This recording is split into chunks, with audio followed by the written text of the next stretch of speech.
Buenos días a todos. Les damos de antemano las gracias por asistir a este webinar titulado Introducción al diseño de software embebido con máquinas de estado.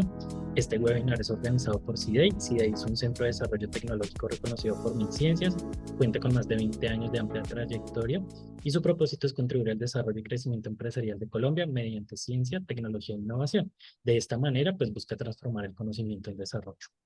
La trayectoria y experiencia de CIDEI le da la capacidad de maximizar los beneficios económicos de sus clientes, implementando servicios de acompañamiento personalizados y ágiles que permiten visualizar proyectos del sector desde el planteamiento de las necesidades hasta la materialización de la solución. Actualmente CIDEI cuenta con 4 líneas de negocio que son diseño y prototipado de producto electrónico, vigilancia e inteligencia competitiva, analítica de datos y estructuración de proyectos de investigación, desarrollo e innovación. Y el día de hoy para el webinar nos acompaña David Mallorquín. David Mallorquín es nuestro director de desarrollo tecnológico y él es ingeniero electrónico, magíster en ingeniería electrónica, con énfasis en sistemas digitales y procesamiento digital de señales. Tiene más de 13 años de experiencia en el desarrollo de hardware y software embebido y ha participado en el desarrollo de más de 40 prototipos. También tiene experiencia docente en el área de sistemas digitales y es miembro de la Comisión de Electrónica de ASIEM. Entonces, antes de darle la palabra a David, les recuerdo que después de la charla vamos a tener un breve espacio para preguntas, más o menos 10 minutos, para que las puedan ir dejando en el chat. Y ahora sí, pues le doy la palabra a David, pues para que ya comencemos con el web.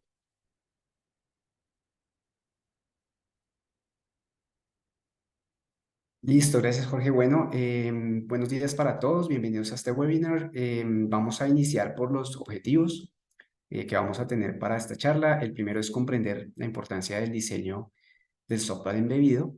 Enseguida de ello vamos a definir el concepto de máquinas de estados para que todos tengamos los mismos términos. Luego, cuándo y cómo utilizar una máquina de estados. Y finalmente, a través de un ejemplo práctico, cómo programar una máquina de estados sobre un microcontrolador. Listo, agenda. Tenemos primero algo acerca de diseño de software embebido, el concepto de máquina de estados para que pues todos estemos en la misma línea, cómo sé si necesito una máquina, las ventajas que tiene este tipo de metodología, cómo hacer diseño de software embebido utilizando esta metodología, cómo se programa, y finalmente pues ese cómo se programa a través de un ejemplo de aplicación. Y como decía Jorge, una fase de preguntas y cierre de la charla. La idea es que dejen por favor sus preguntas en el chat para que al final, pues en ese mismo orden las vayamos cubriendo. Si de pronto se nos queda alguna pregunta sin responder, pues nos la pueden enviar a través de correo o pues les dejaremos también un enlace para que allí lo hagan.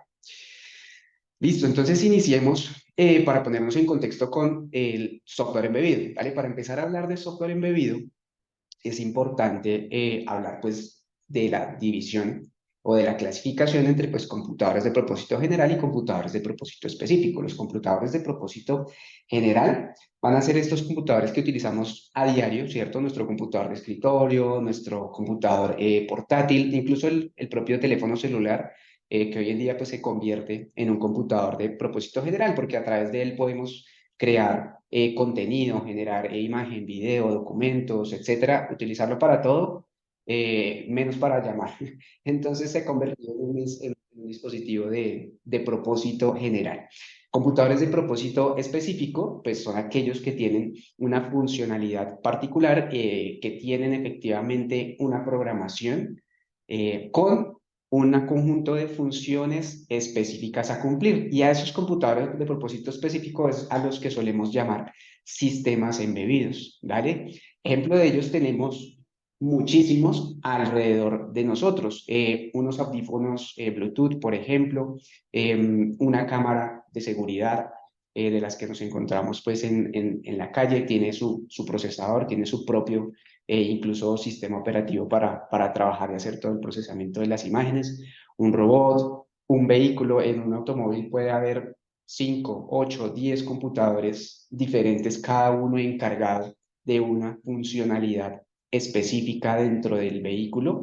Los dispositivos de comunicación de red, como por ejemplo el router de la casa, es otro ejemplo de sistema embebido, unas gafas de realidad virtual, una impresora, casi que cualquier elemento electrónico que nosotros encontremos a nuestro alrededor y con el cual además interactuamos en la vida cotidiana, tiene internamente un procesador y se considera pues como un sistema embebido.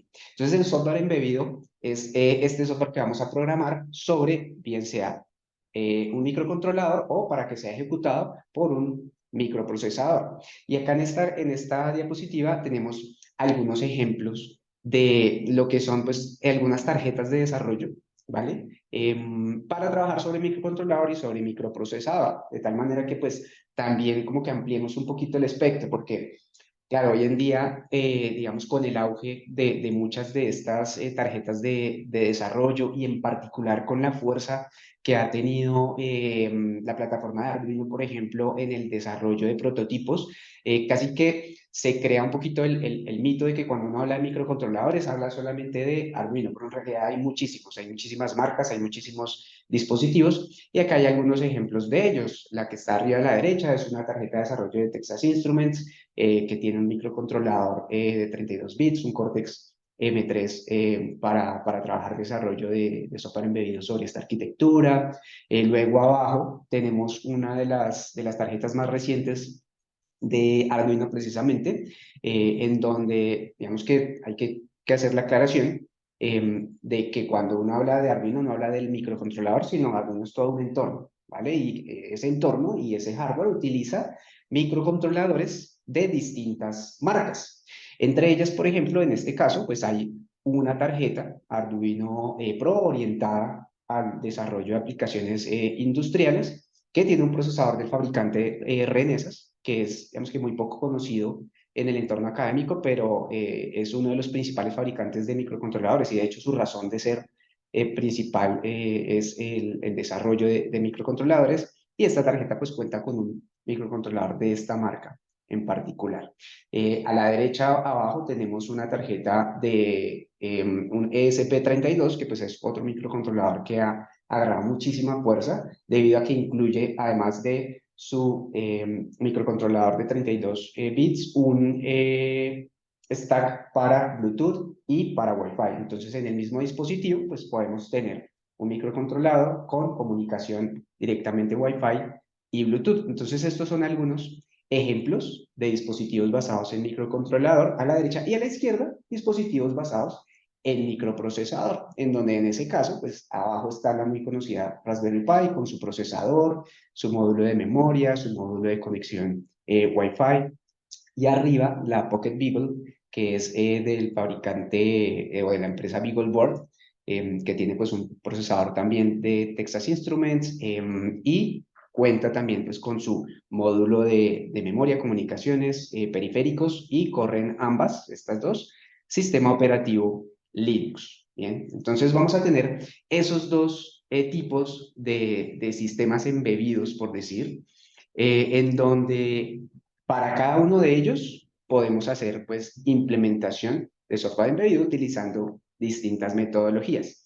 Claro, sobre los dispositivos basados en microcontrolador tendremos menos potencia de cómputo que los dispositivos basados en microprocesador, como los de la izquierda, porque pues tenemos todos sus elementos aparte, un procesador potente aparte, un módulo de almacenamiento, un módulo de memoria RAM, mientras que en los dispositivos basados en microcontrolador está todo metido dentro del mismo chip. Bien. Ahora, ¿qué debemos tener en cuenta cuando hacemos un diseño de software embebido? Independientemente de que trabajemos sobre un microcontrolador o que trabajemos sobre un microprocesador.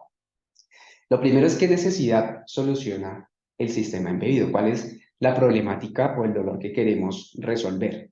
¿Vale? De allí, ¿esto qué nos va a indicar? Pues nos va a indicar cuáles son los requerimientos o cuáles son esas principales funcionalidades. Bien, enseguida de definir esos requerimientos y funcionalidades, pues pasamos a construir un diagrama de bloques que luego nos va a definir cuál es el hardware a utilizar. ¿Vale? Normalmente es común que uno haga al revés, ¿no? Como que arranca por acá, por definir cuál es el hardware. Entonces a mí me gusta usar tal tarjeta y utilizo esa y luego de eso sí pregunto cuál es la necesidad que hay que resolver y cuál es el diagrama de bloques que lo componen. Y pueden ocurrir dos cosas, que no sea suficiente el hardware que seleccioné y entonces empecé a programar como loco a resolver todas las funcionalidades y luego me quedé sin espacio y me quedé sin poder resolver la necesidad. o que sea algo exagerado. ¿Sí? Que de repente escogí, por ejemplo, una tarjeta basada en microprocesador con un sistema operativo con una memoria de almacenamiento de 32 gigas y lo que necesitaba era leer un sensor, encender y apagar un LED y hacer un PWM sobre una salida, no sé. Entonces, ese hardware a utilizar normalmente que lo hacemos desde el comienzo, en realidad pues deberíamos primero pensar en las necesidades, los requerimientos, cuáles son los bloques que voy a necesitar y ahí se selecciona mi hardware.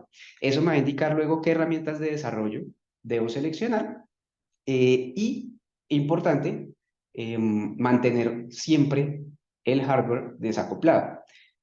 Ya luego haremos un webinar acerca de esto, incluso acerca pues de todo el proceso completo para ir viendo luego más detalle de cada una de las cosas.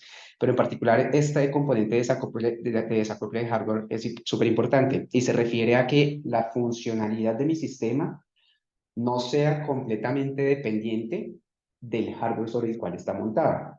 Es decir, que yo pueda tomar prácticamente todo mi código, ¿sí? O el 90%, el 80% de mi código, lo copio, lo pongo en otro entorno de desarrollo para otro procesador diferente y lo único que tengo que cambiar son funciones específicas de acceso al hardware.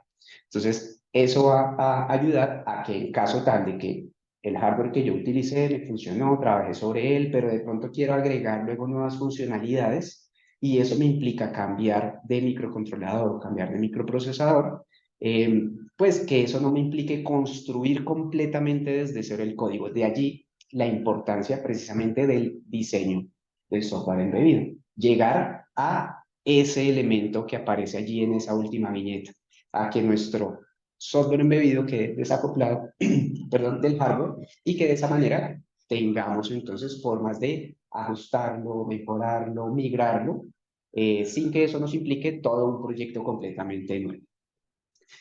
Ahora, yendo a las máquinas de estados finitos, pues cuando hacemos diseño de software embebido, una vez que hemos definido todos estos elementos, pues a partir de esas funcionalidades definimos cuál es la metodología que nos va a permitir llevar a cabo pues esa funcionalidad, ¿cierto? ¿Cómo pasamos de ese diseño a montar esto sobre un programa en un microcontrolador o sobre un dispositivo basado en microprocesador? Y las máquinas de estados finitos son algo que nos ayuda mucho a eso. Ellas, por definición, pues son un formalismo matemático, ¿sí? De la teoría de autómatas finitos, que particularmente en lo que tiene que ver con diseño de dispositivos electrónicos y en general en ciencias de la computación, pues nos permiten diseñar sistemas digitales secuenciales. ¿Vale? ¿Qué son los sistemas digitales secuenciales? Son aquellos sistemas digitales en los cuales las salidas dependen no solamente de cambios en las entradas, sino también de la historia del sistema, es decir, de lo que el sistema está realizando en cierto momento, más las entradas que se están cambiando en ese mismo momento. Entonces, esa combinación entre cambios detectados en la entrada y lo que está haciendo actualmente el sistema me permiten definir cuál es la acción futura. A eso se le conoce como sistemas digitales secuenciales. ¿Cómo sé si necesito una máquina de estados finitos? Pues primero, si efectivamente tengo un sistema digital secuencial en el cual las salidas no solamente van a depender de las entradas. También cuando tengo tareas simultáneas. Claro, y por simultáneo es en realidad pues una forma de decirlo, porque no necesariamente vamos a estar ejecutando cosas al mismo tiempo, ¿vale? Pero sí necesitamos ejecutar varias tareas de forma concurrente dentro de nuestro dispositivo, como por ejemplo estar pendientes de una entrada de comunicación por un puerto de comunicación serial, por ejemplo, o de una lectura de un sensor por algún puerto y cuadrado C o SPI, y al mismo tiempo necesitamos estar monitoreando algunos botones y al mismo tiempo debemos estar generando alguna salida determinada, bien sea para un motor o para un indicador. Entonces, cuando tenemos todos estos elementos en los cuales no es suficiente con ir leyendo cosa por cosa, sino que necesitamos generar esa sensación de simultaneidad, de concurrencia en la cual tenemos varias tareas al mismo tiempo. Allí vamos a necesitar una máquina de estados finitos. Y normalmente también la requerimos cuando tenemos muchas funcionalidades a ejecutar, ¿sí? Cuando sabemos que podemos utilizar un microcontrolador, que él va a tener el espacio suficiente y tiene los periféricos para ejecutar todo lo que necesitamos, pero son bastantes esas funcionalidades que tenemos por ejecutar. allí también van a ser útiles las máquinas de estados finitos. Y finalmente, pues cuando tenemos también cambios o configuraciones en tiempo de ejecución, es decir, cuando además de lo que está haciendo mi sistema, yo tengo de pronto alguna conexión, bien sea por cable o por Wi-Fi o por Bluetooth, que me permiten enviarle algunos datos que ejecuten cambios o configuraciones en la forma en la que el dispositivo está trabajando en ese tiempo de ejecución. Lo dejé montado en una montaña para medir algún parámetro que estoy validando allí y necesito enviar algún cambio para cambiar, no sé, el periodo de muestreo, o tengo varios sensores conectados, pero estoy utilizando solo uno en particular y quiero activar ahora los otros. Entonces, cuando tengo esos otros elementos que también tienen que ver mucho con esta parte de tareas simultáneas, allí va a ser de mucha utilidad el aplicar la metodología de las máquinas de estados finitos. ¿Cómo luce una máquina de estados finitos? Luce de esta manera gráficamente. Bien, genera una transición o tiene una transición inicial, ¿vale? Que es básicamente como la inicialización de esa máquina de estados. Luego un conjunto de estados representados por círculos y unas flechas que vamos a llamar transiciones, ¿bien? Y en las transiciones van a haber condiciones y acciones. Es decir, estoy en el estado 0 y hay una condición que me determina que debo moverme hacia el estado 1 y en ese movimiento hacia el estado 1 ejecuto una acción. Bien, puede o no haber una acción, ¿vale? Pero normalmente, pues las transiciones siempre contienen condiciones y acciones. Ahora, ¿cómo convierto las funcionalidades de mi sistema en una máquina de estados? ¿Listo? Entonces, para ello, fíjense que tenemos ahora el diagramita un poquito más completo. Definimos una sigla para las condiciones y para las acciones. Las condiciones las vamos a llamar C y las acciones las vamos a llamar A. Y les ponemos el número que corresponda al estado en el cual se encuentra. Entonces vamos a partir desde el estado 0, donde tenemos la condición 0 y la acción 0. Es decir, si no pasa absolutamente nada, o mejor dicho, si se cumple la condición C0, ¿vale? Vamos a ejecutar la acción A0 y mantenemos el sistema en el estado 0. Pero si se cumple la condición C1, que puede ser una entrada, que puede ser un conteo, que puede ser alguna comunicación externa, cambio ahora hacia el estado 1 de mi sistema y ejecuto en ese paso la acción 1. Estando en el estado 1, me quedo bajo la condición 2, paso hacia el estado 2 con la condición 3, de pronto del estado 2 vuelvo al estado 1 con la condición 4. Entonces, fíjense que para cada una de estas transiciones existe una condición y existe una acción, y no necesariamente las máquinas de estado son cíclicas, ¿vale? Pueden tener caminos de retorno, incluso caminos de error hacia algún estado en el cual el sistema queda completamente detenido. Entonces, ahí podemos jugar con todas estas funcionalidades de nuestro sistema. ¿Y qué nos permite esto? Nos permite gráficamente tener descrita la funcionalidad del sistema. Incluso podemos gráficamente tener cada una de las funcionalidades y partir el problema grande en problemas pequeñitos. Y además, a partir de este diagrama, definir luego en texto qué es cada condición.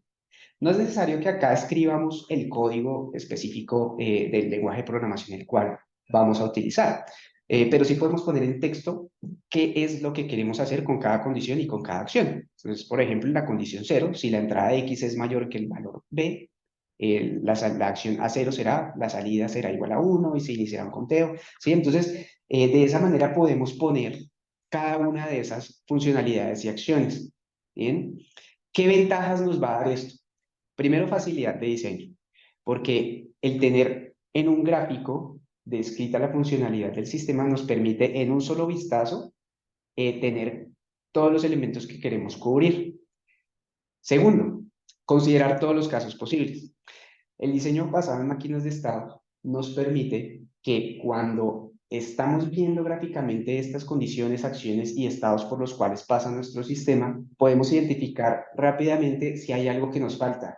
Miércoles me faltó considerar tal entrada, o hay un camino de error que se puede presentar si esta acción se cumple y esta otra también, o no, hay un estado en el cual me falta considerar que no pude leer adecuadamente el sensor y se tiene que generar un error en el sistema. Entonces, todos estos elementos puestos de forma gráfica me permiten considerar todos los casos posibles.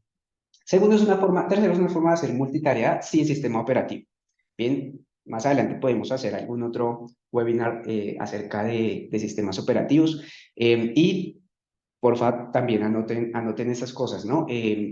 Fíjense que he mencionado algunas cosas que trabajaríamos más adelante, algo más de detalle acerca de diseño, el tema de desacople de hardware, el multitareas en sistema operativo, pero también el cómo montar un sistema operativo sobre un microcontrolador. Entonces, de todos estos temas que van ustedes viendo que sería chévere que trabajáramos en webinars futuros, pues ténganlos allí para que de acuerdo con sus intereses, pues nos comenten también qué más les gustaría que empezáramos a trabajar en estas series de webinars para que juntos pues sigamos aprendiendo y aplicando todas estas cosas que nos sirven mucho en el desarrollo de dispositivos electrónicos. Entonces es una multitarea sin sistema operativo. No tengo necesidad en este caso de montar un sistema operativo en mi microcontrolador, pero puedo hacer esa multitarea en la cual tengo una máquina de estados, por ejemplo, para cumplir cierta funcionalidad y puedo agregar otra y otra y otra y partir mi problema grande en problemas más pequeños, como dice esta otra ventaja. Bien, al considerar un diagrama en el cual estoy presentando las funcionalidades, por ejemplo, puedo ver, uy, este estado está como muy grande, creo que estoy considerando hay un montón de condiciones y acciones. ¿Será que ese estado más bien es otra máquina de estados que debe componer mi sistema? Y entonces eso me lleva a partir el problema de mi sistema, que es un problema grande a resolver, en problemas pequeñitos. Desacoplar el hardware del firmware, como les decía, y que además, pues como les comentaba hace unos segundos, puede haber muchas máquinas de estados en el mismo firmware. Podemos tener un firmware compuesto por varias máquinas de estados. Ahora, vamos a ver cómo es esa implementación de máquinas de estados finitos, ¿cierto? Para ello, pues vamos a partir de un ejemplo práctico de un sensor de X variable, la que sea, conectado por puerto y cuadrado C, que es uno de los protocolos más utilizados de comunicación. Al sensor le toma un tiempo adquirir su medición, así que va a activar un bit en uno de sus registros cuando el dato está listo, ¿cierto? Lo cual es el comportamiento pues, normal de muchos de estos sensores que utilizan este protocolo.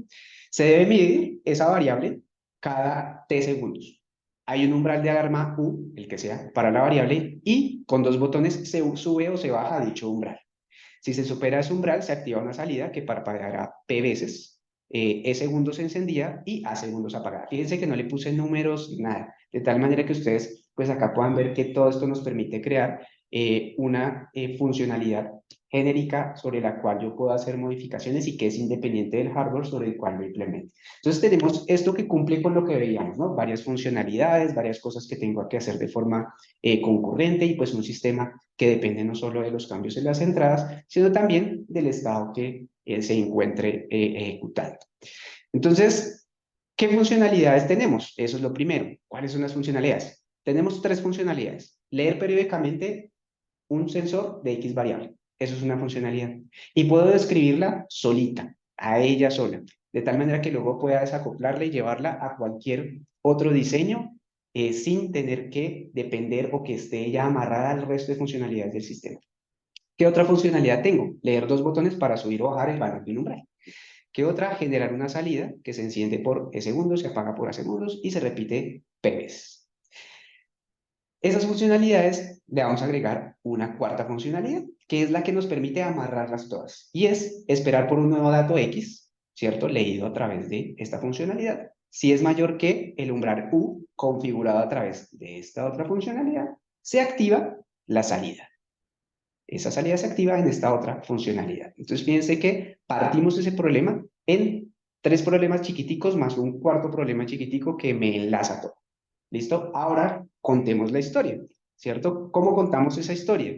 Pues definimos unos flujos para cada una de esas funcionalidades. Primero, el flujo de lectura del sensor. Entonces vamos a tener un primer estado, ¿cierto? Empezamos ya aquí a hacer esas descripciones de estados antes de pasar luego al diagrama y digo, bueno, si se debe leer el sensor, ¿cierto? Porque esto que me permite hacer, me permite que yo luego pueda desacoplar este módulo y llevarlo a algún sistema en el que pueda activar o desactivar esa lectura. Entonces, si se debe leer el sensor, se activa la lectura, se activa el conteo de tiempo y se pasa al siguiente estado. Si no, se queda ahí. Ahora, Si hay que leer el sensor y efectivamente pasamos a este estado, entonces esperamos a que se cumpla ese periodo. Si el dato está listo, perdón, a que se genere la lectura. Si el dato está listo, pues se avisa que hubo un dato y se pasa al siguiente estado. En ese siguiente estado esperaremos a que se cumpla el periodo de lectura y volveremos al estado inicial. Entonces son 3 estados en los cuales leo mi sensor, espero a que se cumpla un tiempo, ¿sí? Vuelvo a leerlo, espero a que se cumpla, vuelvo a leerlo, espero a que se cumpla, y cada que lo leo, él me va a indicar en qué momento el dato está listo. Y esta funcionalidad simplemente avisa que hay un dato listo. Fíjense que en esta funcionalidad no estoy comparando, no estoy viendo si el dato es mayor o menor, nada. Solamente estoy avisando que hay un dato nuevo y desacoplé esa funcionalidad por completo para poder usarla en otros programas. Luego tengo el flujo de lectura de botones, que sería un flujo idéntico para cada botón. Entonces, nuevamente, si se debe hacer lectura del botón, si el botón se presionó, pues primero ejecutamos un algoritmo pues, que es muy común, que es el antirrebote, ¿cierto? Esperar para determinar si efectivamente fue una pulsación real o no. Y se pasa a un siguiente estado. Si se cumplió ese tiempo, ¿cierto? Del antirrebote, pues paso ahora sí, ahora a un siguiente estado. Y si el botón sigue presionado, me quedo ahí. Si no, quiere decir que ya se finalizó ese clic completo, ¿cierto? De presioné y solté y se sube o se baja el umbral según el caso y se vuelve al primer estado. Entonces, nuevamente, ¿qué hace este flujo? Espera que yo presione. Una vez que presioné, pues espera para ver si efectivamente si es un clic normal o es ruido. Espera que yo libere para que se genere el clic completo y finaliza. Ya está. Sube o baja el umbral según si es el flujo de subida o flujo de bajada de umbral. Y el flujo de activación de salida, lo mismo. Si se debe activar la salida, pues vamos a hacer un reinicio del conteo de los parpadeos, activamos la salida, activamos el conteo del tiempo de encendido, ¿cierto? De ese parpadeo. Si ya pasó ese tiempo, desactivamos la salida y activamos el conteo de tiempo de apagado. Si ya pasó ese tiempo de apagado, vamos a incrementar el conteo de parpadeos y si pasaron los P parpadeos que esperamos, ¿cierto? 1, 2, 3, 4, 5 o 1, 2, 3, los que sea, ¿sí? Pasar el estado inicial. ¿Listo? Si no, pues activar la salida y volver, ¿cierto? Entonces, si no hemos terminado, activamos la salida otra vez, esperamos a que esté activa, la desactivamos, esperamos a que esté inactiva, ¿ya se cumplió la cantidad de parpadeos? No. Activamos la salida, esperamos, ¿ya se cumplió? Sí, volvemos al estado inicial. ¿Bien? Entonces, contamos la historia de forma escrita. ¿Qué es ese paso a paso? Bien, para que luego ese paso a paso nos lleve a un diagrama. Entonces, este sería nuestro diagrama de lectura del sensor de I cuadrado C, por ejemplo.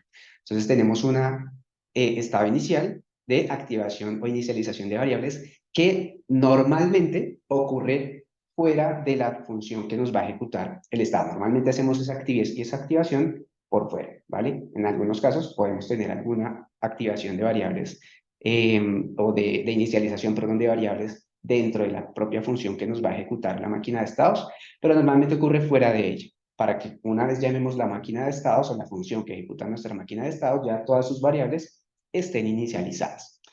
Pero pues siempre se contempla ese estado inicial para que luego en la programación, obviamente, tengamos en cuenta todos los elementos a cubrir. Entonces tenemos un estado inicial en el que esperamos. La condición es, no se debe leer el sensor, pues me quedo ahí, ¿cierto? Luego tenemos una condición 1, se debe leer el sensor, se activó. ¿La acción cuál es? Activar el conteo de tiempo, porque vamos a hacer un conteo periódico, ¿cierto? Y activamos la lectura del sensor. Luego, si el dato todavía no está listo, pues esperamos a que esté listo, ¿cierto? Luego, cuando el dato esté listo, que sería la condición 3, ejecutamos la acción A3 e indicamos que hay un dato nuevo. Luego, en el estado 2, esperamos si el tiempo o el periodo de lectura del sensor se cumplió. Si no se ha cumplido, pues me espero. Y si ya se cumplió, pues vuelvo al estado inicial. De tal manera que si se mantiene activo, por ejemplo, fíjense que acá esta condición es no se debe leer el sensor, entonces si yo activo esta máquina de estados y la mantengo activa, pues ella periódicamente estará activando, generando lectura, esperando el periodo de tiempo y volviendo. Activa, genera lectura, espera el periodo de tiempo y vuelve. ¿Listo? Entonces de forma cíclica estará trabajando alrededor de esos 3 estados. El botón de subir umbral y bajar umbral también tiene casualmente 3 estados, ¿cierto? Uno en el que pues esperamos si se debe leer el botón, En caso de que se deba leer el botón y este se haya presionado, pues esperamos a ese periodo de antirrebote para evitar activaciones falsas por ruido. Si se cumplió, entonces pasamos ahora al siguiente estado, esperamos a que se libere el botón y volvemos al inicio y cubrimos de esa forma el ciclo completo de presionar y liberar, un clic completo del botón. Y finalmente la activación de la salida, que tiene un camino de retorno, como les decía. Fíjense, ¿por qué? ¿Por qué tiene este camino de retorno? Porque pues debemos contar P cantidad de parpadeos, 2, 3, 5, 10, 20, los que sean. Entonces, lo mismo, estado inicial, si debemos activar la salida, entonces la acción va a ser activar el conteo de encendido, reiniciar el conteo de parpadeos y activar la salida. Entonces, en este momento estaría activa la salida. Esperamos a que se cumpla ese periodo de encendido y pasamos al siguiente estado, que es el de esperar a que se cumpla el periodo de apagado. Luego fíjense que tenemos dos caminos. En el camino 5 se cumplió el tiempo y el conteo de parpadeos fue el que esperábamos, perdón, acá en el camino 5, el que esperábamos. Entonces pasamos al estado inicial. Y en el camino 6 el tiempo se cumplió, pero todavía no se ha cumplido la cantidad de parpadeos de encendido y apagado que esperábamos. Pues volvemos entonces a este estado. Y lo que haríamos es, se activó, enciende, apaga, enciende, apaga, enciende, apaga. Terminó, vuelve al inicio. Y describimos de esa manera cada una de esas funcionalidades. Y finalmente, el flujo que nos permite enlazar todo, ¿cierto? El flujo de comparación. Este no requiere una máquina de estados. Este flujo básicamente es que si hay un nuevo dato, pues si el dato es mayor que el umbral, si la salida está inactiva, la activamos. Y si el dato es menor o igual que el umbral, pues si la salida estaba activa, la desactivamos. Eso es todo. Una comparación, nada más. Y esa comparación nos permite enlazar esos otros tres flujos separados. Y fíjense cómo partimos el problema grande en problemas pequeñitos. En este, por ejemplo, de los botones no estamos activando la salida, ni en el del sensor estamos comparando o activando salida, nada, no estamos mezclando las distintas funcionalidades, sino que tenemos cada una de ellas separada por su cuenta y enlazamos a través de una funcionalidad adicional que va a detectar, en este caso, cuando hay un nuevo dato. ¿Quién le avisa que hay un nuevo dato? Pues la funcionalidad de lector de sensor por I cuadrado C, que en esta acción 3 nos indica que hay un nuevo dato. Bien, entonces fíjense cómo partimos ese problema grande en 4 problemas pequeñitos. Ahora, ¿cómo paso del gráfico al código? ¿Cierto? ¿Cómo paso del gráfico al código? Del gráfico al código pasamos a partir de estos pasos. Primero, definir nombres de los estados.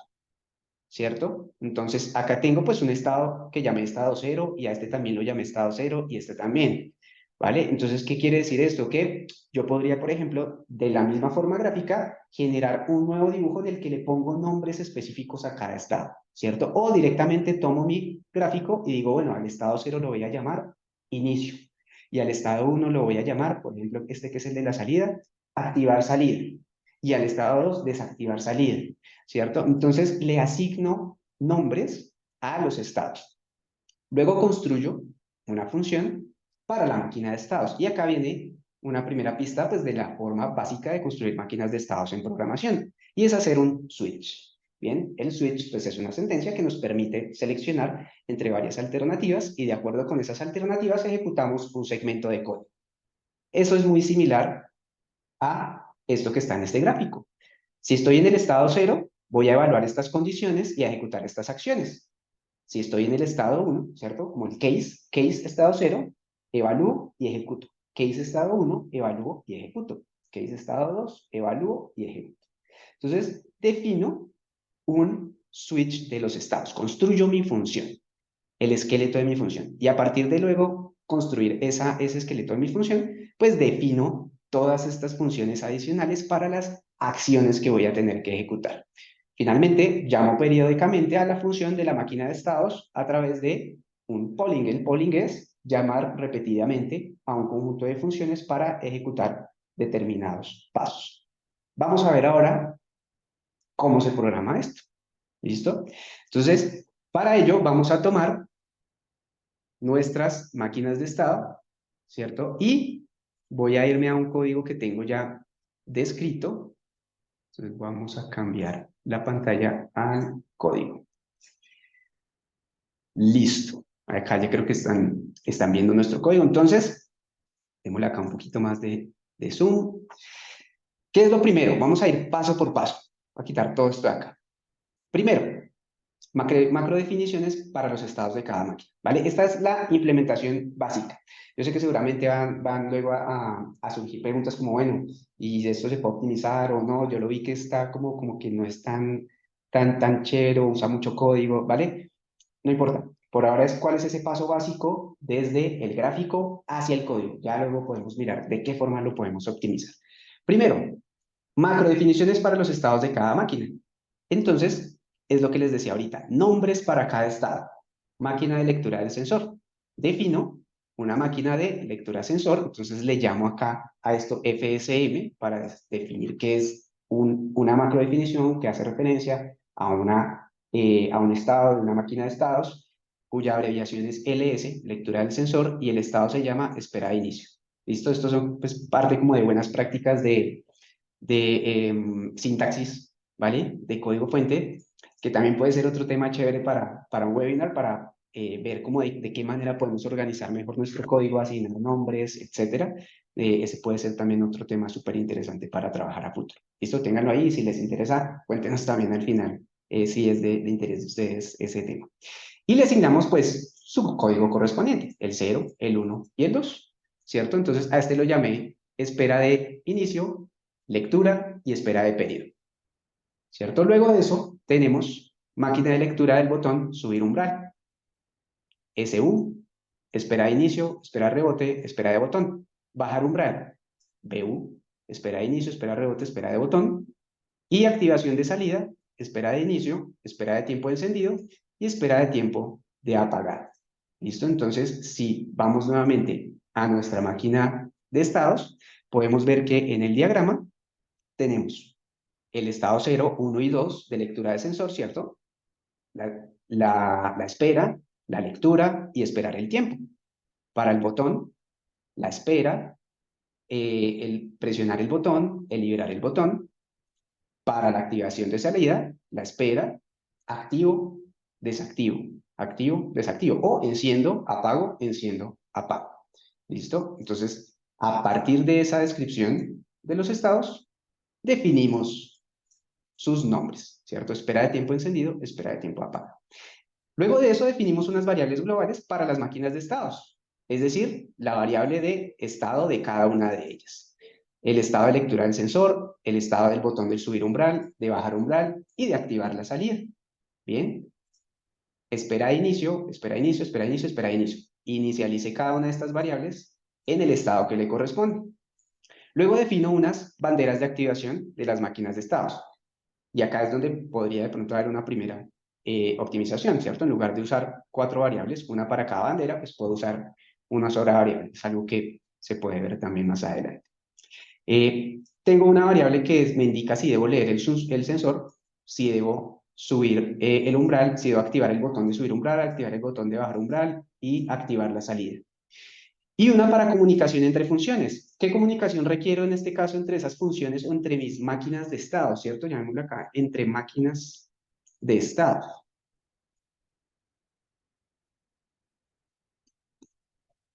Una que me indica que el sensor está listo. Eso es lo que necesito comunicar, ¿cierto?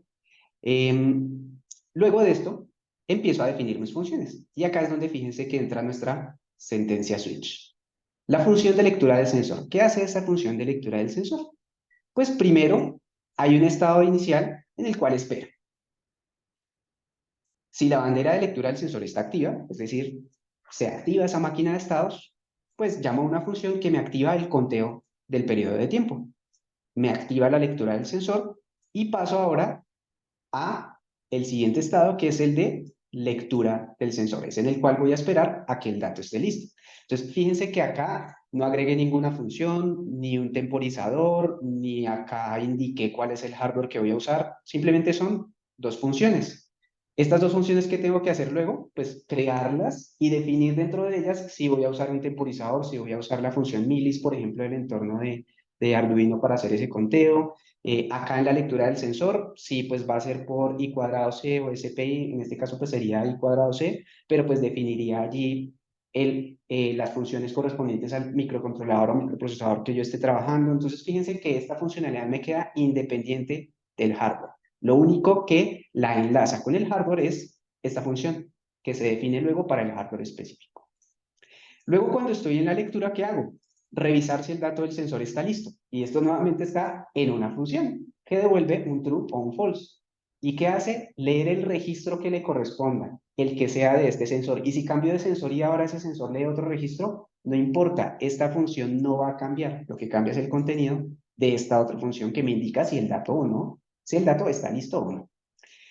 Luego de esto, indicamos que efectivamente si el dato está listo, activamos la bandera. Pasamos ahora al siguiente estado. ¿Listo? Y salimos. Y finalmente, el estado de espera del periodo. Revisamos si el conteo ya finalizó. Nuevamente, sin atarlo al hardware. Bien, acá dentro de esta función es donde se definirá el hardware a usar. Y si eso es cierto, pues vamos a la espera de inicio. Entonces, fíjense qué va a ocurrir con esta función. Yo la llamo una vez. Ella viene acá y está de pronto en el estado de espera de inicio. ¿Hay que leer el sensor? No. Entonces, se sale y finalizó la ejecución. Entonces, con un llamado que yo haga a esa función, solamente verifico algo específico. ¿Qué es? ¿Hay que leer el sensor? No. Se sale y permite que el microprocesador ejecute cualquier otra funcionalidad. Luego es llamada de nuevo.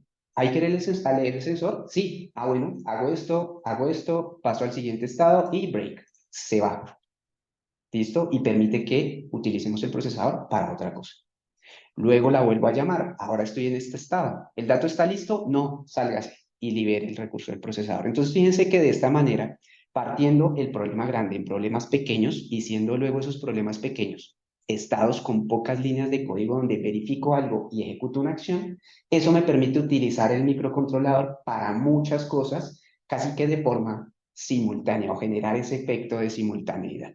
Bien, para el botón de subir umbral y bajar umbral, similar. Si active el botón y al hacer la lectura está activo, pues debo activar el conteo del tiempo de subir umbral, del tiempo de rebote, perdón, del botón de subir umbral.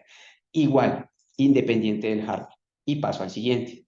Si ya se cumplió ese conteo de tiempo de antirrebote, pues paso al siguiente estado. Si el botón lo leí y ahora ya se liberó, entonces quiere decir que completé el clic, entonces incremento el valor del umbral. ¿Listo? Y paso al siguiente. Y fíjense que todas estas funciones son independientes. ¿Qué puedo poner dentro de este incremental? Puede que sea un incremento porcentual, que sea un incremento en decimales, en enteros, de a 2 en 2, de a 10 en 10, no importa. Lo defino luego dentro de esta función. ¿Bien? Y empiezo de esa manera a aislar cada una de esas funcionalidades para que luego migrar y actualizar el código sea muy fácil.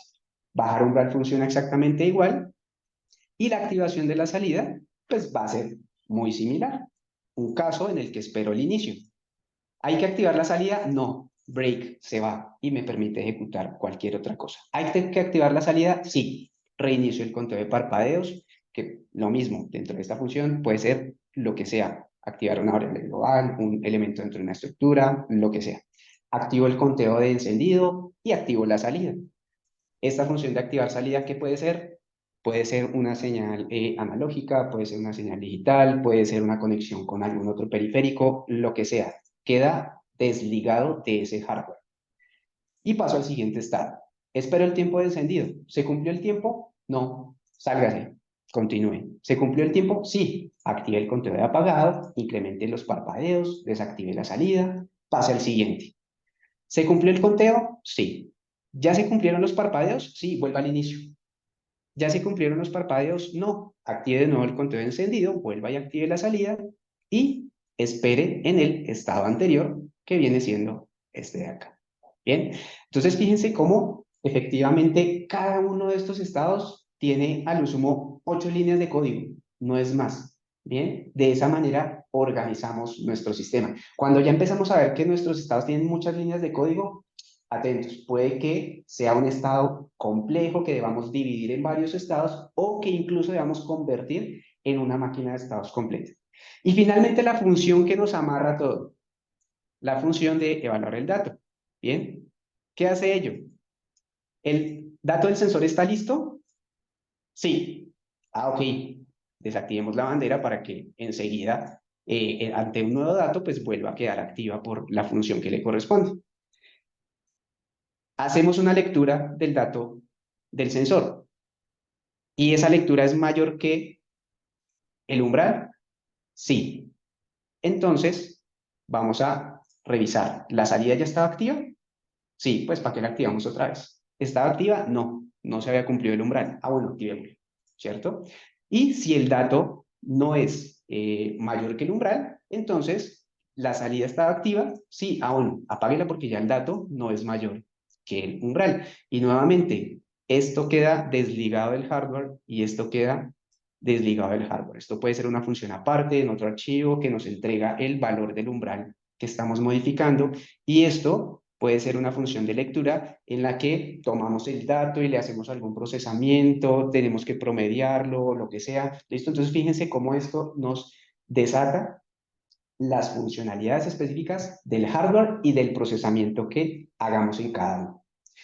Y finalmente, el main, que lo que hace es pasar primero por la inicialización de las variables. Entonces nos activa la máquina de lectura de sensor, activa la máquina de lectura de botón, activa la máquina de lectura del botón de bajar umbral y desactiva la máquina de salida porque todavía no sabemos si hay que activarla o no. Y luego ponemos a correr todas nuestras máquinas de estados a través de este while 1 y llamamos una por una. ¿Qué va a ocurrir? Pues que una por una, como les decía ahorita, se evalúa una condición. ¿Se cumplió la condición? Sí, hago esto, salgo y le doy paso a la siguiente función. ¿Se cumplió esta condición? No, salga. ¿Se cumplió esta condición? No, salga. Y le damos ese movimiento a nuestro microcontrolador para que vaya ejecutando pequeñas tareitas dentro de cada una de estas funciones y generamos ese efecto de multitareado de concurrencia a partir del uso de máquinas de estados finitos que nos describen cada una de las funcionalidades. ¿Listo?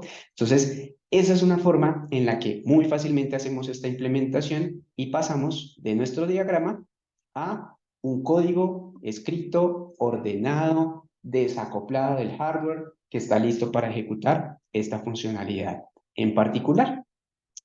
Entonces, ahora sí, después de este paso del gráfico al código, pues vamos a la sección de preguntas. ¿Listo? Entonces voy a irme por acá una por una, donde nos dice Nicolás Peña. Buen día, Ivy. ¿Podrías repetir cuál es la diferencia entre microprocesadores y microcontroladores? Claro que sí, Nicolás. La diferencia es que en los microcontroladores nosotros vamos a tener un microprocesador, o sea, un CPU con sus registros, con su unidad aritmético lógica, con su memoria caché interna, todo esto, más periféricos, comunicación, memoria, temporizadores, etcétera, todo dentro del mismo encapsulado. Eso lo tenemos en un microcontrolador. En el microprocesador, normalmente lo que tenemos es su CPU con sus registros, su memoria caché, y por fuera de él está su memoria RAM, está su bloque de comunicaciones, están sus bloques de almacenamiento, ¿listo? Similar al computador que tenemos en casa. Claro, hoy en día digamos que ha cambiado un poquito y dentro del encapsulamiento del microprocesador suele haber algunas otras cosas, pero normalmente en los sistemas basados en microprocesador tenemos aparte el espacio de memoria RAM y aparte el almacenamiento, de tal manera que el encapsulado del microprocesador pues deja espacio suficiente para meter en él más poder de cómputo. Bien, en el microcontrolador, como tenemos todo dentro del mismo encapsulado, normalmente vamos a tener menor poder de cómputo que en el microprocesador. Hay un mensaje de Camila que dice, hola David, ¿qué otros tipos de implementación en código existen para una máquina de estados? Listo, interesante, buena pregunta. Y para eso tengo un enlace, ¿vale? Que se los voy a dejar también acá en el chat. Acá está. Entonces, este es un enlace, me lo copio y se los pongo acá también en el chat. de un artículo muy chévere que me encontré en estos días, que se llama, pues, cómo programar máquinas de estados finitos, una aproximación sistemática. ¿Listo? Entonces, cómo programar máquinas de estados finitos en lenguaje C, una aproximación sistemática. Y hace un recorrido similar al que hicimos a partir de definir un conjunto de estados, de entregar luego el código acá descrito y mostrarnos algunos elementos adicionales. Entonces, fíjense que acá hay una mejora, voy a darle un poquito más de zoom a esto, y hay una primera mejora que podemos implementar, y es esta, un enum. Entonces, por ejemplo, en lugar de definir, como teníamos ahorita en nuestro código, voy a volver acá un momentito al código, en lugar de definir a través de esto de macrodefiniciones los nombres de cada uno de los estados y asignarles un número, una forma de mejorar un poco esto es crear un enum con el nombre del estado que corresponde. En nuestro caso, por ejemplo, el estado de activar o desactivar la lectura del sensor, perdón, el estado de lectura del sensor. Y dentro de él agregamos los distintos elementos y a través de este enum pues se les asigna una numeración automática para luego utilizarlo dentro del case. ¿Listo? Entonces, eso es una forma en la cual podemos optimizar un poquito nuestro código y es otra forma de hacer esa implementación. Conservamos el switch, pero creamos enum para cada uno de los estados, de tal manera que luego al agregar un estado por acá en la mitad o más adelante, se asigna su numeración de forma automática. ¿Listo? Esa es una posible mejora. Y hay otra posible mejora también que está en este otro enlace que les voy a compartir. Acá está. Ahí se los pegué. Entonces, este enlace tiene también una mejora, una implementación que está basada en un switch case similar al que acabamos de ver, implementación básica, y una mejora creando una tabla. Es un poco más compleja, ¿listo? Entonces puede que tome un poquito más de tiempo comprenderla porque utiliza algunas definiciones de apuntadores hacia funciones y estructuras para definir los estados, estructuras luego para definir cada una de las filas, fíjense que esto dice FSM row, cada una de las filas que componen las tablas de estado actual, evento, acción y estado siguiente, ¿listo? Pero es otra manera de implementar, ¿vale? La manera que vimos hoy es una forma básica de hacer la implementación, muy fácil de implementar, muy fácil de entender además, sobre todo si de pronto no tenemos mucho conocimiento de temas un poquito más complejos de estructuras, apuntadores a funciones, etcétera. Y nos permite desde ya implementar máquinas de estados en nuestros diseños, pero también pues es bueno saber que efectivamente hay otro tipo de implementaciones basados en las tablas de transición de estado conocidísimas en el mundo de las máquinas de estados finitos, que luego nos permiten implementar también código a través de estructuras. ¿Listo? Entonces, este es otro enlace en el que pueden ver otra forma de hacer una implementación de una máquina de estados. ¿Listo? Volvamos acá y miremos qué otra pregunta tenemos por acá. Dice Sebastián, vimos el proceso aplicado a sistemas basados en microcontrolador. ¿Se pueden montar máquinas de estados en sistemas embebidos basados en microprocesador? Sí, sí se puede. Esta misma metodología que vimos, si tenemos, por ejemplo, un Raspberry Pi o un BeagleBone y queremos montar sobre él varias funcionalidades de forma similar a lo que vimos acá, exactamente igual aplica. Seguimos la misma metodología, programamos exactamente igual, bien sea que trabajemos en Python o en C o en C++ o en Java, podemos exactamente trabajar la misma metodología. ¿Qué ventajas sí puede haber luego sobre estos sistemas basados en microprocesador? Que podemos convertir esas funcionalidades en tareas utilizando las ventajas que nos da y las herramientas y métodos del sistema operativo como tal. ¿Vale? Entonces, sobre los Raspberry, sobre los BeagleBone y sobre otros tipos de dispositivos basados en microprocesador, podemos hacer implementación ya multitarea, ahí sí, sobre el sistema operativo, pero partiendo incluso de este mismo concepto de dividir el problema grande en problemas pequeños y funciones pequeñas, cada una con una máquina de estados correspondiente. Eso pues también puede ser tema para otro webinar, por ejemplo, cómo trabajar y utilizar los servicios del sistema operativo de una Raspberry para crear multitarea. Eso puede ser también algo interesante. Y tenemos otra pregunta de Julián. Me conecté tarde. ¿Cuál es el ambiente de desarrollo empleado para este webinar? ¿Qué lenguaje se emplea en la valoración del código? ¿Sirve para cualquier marca? Listo. Ambiente de desarrollo, en realidad ninguno en particular. Utilicé un editor de código llamado Sublime Text. Este editor es compatible con una plataforma, con un framework que se llama Platformio, bien, que permite hacer programación para Arduino, para algunos microcontroladores de ST, de Texas, pero el mismo código, tal cual como lo vimos, como les decía, al no ser dependiente de hardware, piense que acá no hay ninguna dependencia de hardware, llamamos algo que se llama activar conteo, que puede ser cualquier configuración de cualquier temporizador o cualquier función de cualquier entorno de programación o hardware, es independiente, ¿vale? El lenguaje, pues es en este caso el lenguaje C, ¿vale? Y pues efectivamente sí, sirve para cualquier marca y tipo de microcontrolador.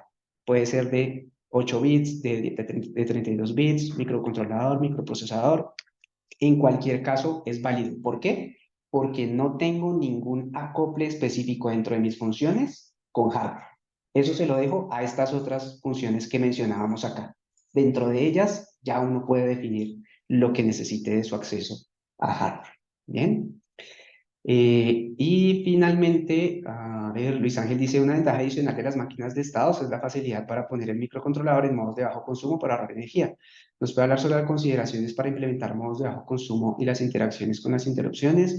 Sí, correcto, eso es verdad. Las máquinas de estado nos pueden dar efectivamente para utilizar esos modos de bajo consumo. Allí, ¿qué es lo que hay que tener en cuenta? Es, primero, que efectivamente el modo de bajo consumo no me reinicie de todo el código que estoy ejecutando, ¿vale? Porque si no voy a estar en determinado estado y si ese modo es un estado, ese modo de bajo consumo me pone en un sleep muy profundo en donde se pierde absolutamente el contenido de RAM y demás. Lo que va a ocurrir después cuando el micro se despierte es que vuelve al inicio de la ejecución de todo el programa. Entonces ahí la metodología sería un poco diferente, de tal manera que tendríamos que tener en cuenta con utilizar modo de bajo consumo que reduzca el consumo de energía, pero que me mantenga ese contenido en RAM y me mantenga el dispositivo en el lugar en el que se encontraba, ¿vale? Y en interrupciones, importantísimo. Acá se pueden utilizar también interrupciones y las máquinas de estado encajan súper bien con las interrupciones. Consideración a tener en cuenta, en las interrupciones no podemos ejecutar código largo, ¿vale? La interrupción va a ser, por ejemplo, si utilicé el conteo de tiempo a partir de un temporizador y su interrupción, pues en algún momento esa interrupción me va a activar una bandera y ya, no va a hacer nada más. Esa interrupción no me va a llamar a la función que activa la salida, no me va a hacer cálculos, no me va a leer sensores, nada. Lo único que va a hacer es activar alguna variable que luego yo leo y punto. Bien, entonces importante que cuando mezclemos interrupciones con cualquier metodología que estemos trabajando, dejemos en las interrupciones muy poquitas líneas, activar una bandera, hacer una suma, un conteo, algo muy básico. Y salgamos de la interrupción para que el programa continúe esa ejecución. ¿Listo? Muy buena pregunta. Nicolás, en una FPGA se trabaja usando máquinas de estado. También sobre las FPGA se pueden implementar máquinas de estados, solamente que son un poco distintas en su implementación a lo que acabamos de montar acá. Acá montamos una máquina de estados que se llama máquina tipo MIDI, en la cual las acciones se ejecutan en en las transiciones. Bien, hay máquinas de estados que son de otra metodología llamada tipo Moore, en la cual las acciones se ejecutan dentro del estado. Ese es el tipo de máquina de estados que suele usarse sobre FPGAs, en donde en determinado estado activo una salida, bien, y mantengo ese estado y esa salida del sistema hasta tanto no se cumpla una condición que me haga pasar hacia el siguiente estado. Entonces, cambia un poquito esa implementación, ¿vale? No significa que no podamos implementar en microcontroladores máquinas Moore o en FPGAs máquinas Billy, pero es lo más común, ¿vale? Y en las FPGAs también es muy utilizado. Y tenemos apenas un minuto para una última pregunta de Jimmy. Dice, ¿hay MCUs que cuando salen en sleep se reinician? ¿Alguna recomendación para hacer frente a esta situación y poder usar máquinas de estados? Sí, lo que mencionaba ahorita. Verificar que ese módulo de bajo consumo, ese sleep, qué configuración tiene y si me conserva o no el contenido de RAM. de tal manera que eso me permita mantener el programa en el estado en el que se encontraba, ¿vale? Normalmente los micros tienen ciertas formas de hacer esa configuración de ese sleep, entonces es tener en cuenta qué modos sleep tengo y cuál es el que más me conviene que me conserve el contenido de RAM. ¿Listo? Bien, entonces pues nada, vamos al cierre. Muchísimas gracias por su asistencia. Recuerden que CDI pues somos un centro de desarrollo tecnológico donde pues materializamos sus ideas de productos. Esta serie de webinars pues es un poco para transmitirles parte de ese conocimiento que ganamos día a día con todo lo que hacemos a nivel de desarrollo y prototipado de dispositivos, lo que aprendemos pues con todos nuestros clientes y nuestro equipo de trabajo. Pueden contactarnos para saber un poquito más acerca de esto que acabamos de charlar. Acá les dejo mis datos, mi correo electrónico y mi LinkedIn para que conectemos y sigamos charlando alrededor de estas temáticas. Y obviamente, pues si tienen alguna necesidad de diseño, de prototipado que quieran discutir con nosotros, pues abiertos a que nos contacten en cualquier momento. Muchas gracias y los esperamos en el siguiente webinar. Recuerden que este va a quedar grabado para que pues también luego lo puedan ver en diferido y si hay alguna pregunta adicional me la pueden dejar a través de la encuesta que les dejamos ahí en el chat o a mi correo o mi LinkedIn. ¿Listo? Muchas gracias a todos y Jorge pues cerremos el webinar por favor. Perfecto, claro que sí, David, muchas gracias, muy interesante la charla. Gracias a todos nuevamente por su atención el día de hoy. Los invitamos a que nos sigan en nuestras redes sociales para que estén pendientes cuando ya subamos este webinar y para los próximos que estemos impartiendo. Entonces, que tengan un feliz día. Gracias a todos.